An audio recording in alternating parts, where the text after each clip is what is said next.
할렐루야. 역사의 주관자이신 하나님과 다윗을 통해 열어가시는 그리스도의 통치와 승리를 깨닫는 은혜가 있으시기를 축복합니다. 오늘의 한 줄 묵상 역대상 21장 1절입니다. 사탄이 일어나 이스라엘을 대적하고 다윗을 충동하여 이스라엘을 계수하게 하니라.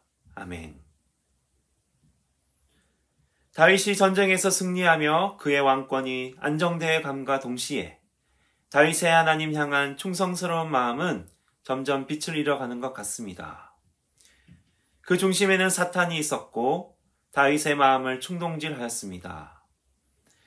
다윗 입장에서 볼 때 계속되는 전쟁을 위해 국가 병력을 파악하고 관리하는 일은 매우 중요하고 당연한 일이었습니다. 한 나라의 지도자로서 하나님께서 세우시고 맡겨주신 나라의 존립을 위해 다윗은 그저 힘쓰고 노력했을 것입니다. 본래 민수기에서의 인구조사는 하나님이 제사장에게 명하여 이스라엘의 성인 남자를 세어 성전세를 내게 하고 이를 통해 하나님의 전적인 도우심을 신뢰하게 하는 것이 그 목적입니다. 하지만 다윗은 군대 장관 요압에게 명하여 칼을 뺄 만한 자를 계수한 것입니다. 사울의 때와 자신의 때의 군사를 비교하며 얼마나 강성해졌는지 객관적 수치를 통해 자랑하고 자만하게 된 것입니다. 인간은 스스로 합당하고 타당한 일이라 여길 때 그 일의 의미를 부여하며 신념을 가집니다. 자기 신념과 확신을 가진 인간에게 사탄은 속삭이며 거짓되고 왜곡된 동기를 심어줍니다.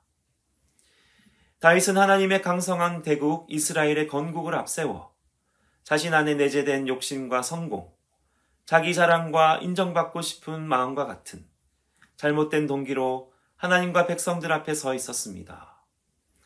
이런 다윗의 모습에 하나님은 진노하셨고 이스라엘 백성을 치십니다.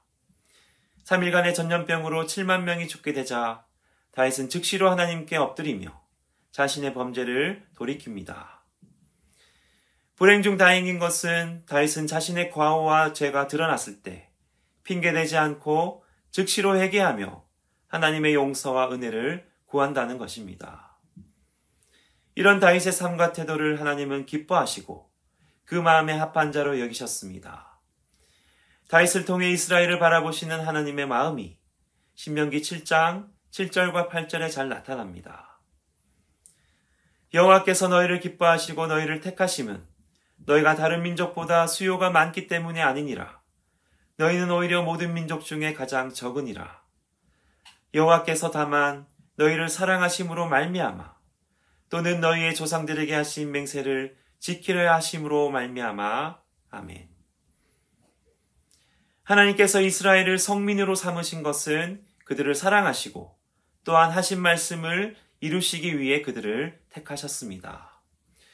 오직 하나님의 은혜로 지음받고 택함받은 우리가 하나님이 아닌 다른 것을 위해 다른 것을 예배하며 살아갈 수 없습니다. 나에게 허락된 오늘 하루와 우리 삶이 오직 하나님만 바라고 의지하며 그분만 드러나시는 거룩하고 복된 삶 살아가시기를 축복합니다. 기도하시겠습니다. 이스라엘의 인구조사를 통해 다윗은 자기 존재감을 증명해 줄 가장 선명하고 확실한 방법을 선택하였습니다. 그것도 합당하고 타당한 근거와 이유를 붙이면서 하나님이 아닌 자신이 세우고 자신이 피땀 흘려 헌신한 결과로 지금의 이스라엘이 세워진 것처럼 스스로가 하나님의 자리에 앉고야 말았습니다. 예수님을 믿는다 하면서도 나의 신앙 연수와 기도와 금식의 횟수, 성경 통독과 성도의 숫자가 나의 기쁨과 자랑이 되었다면 다시 초심으로 돌아가 여호와 앞에 제단을 쌓으며 겸손히 예배하는 삶으로 나아가길 원합니다. 언제나 눈에 보이는 것이 아닌 우리 마음 중심을 감찰하시는 하나님만이 우리의 주인이시며 참된 왕이 되십니다. 예수님 이름으로 기도드립니다. 아멘.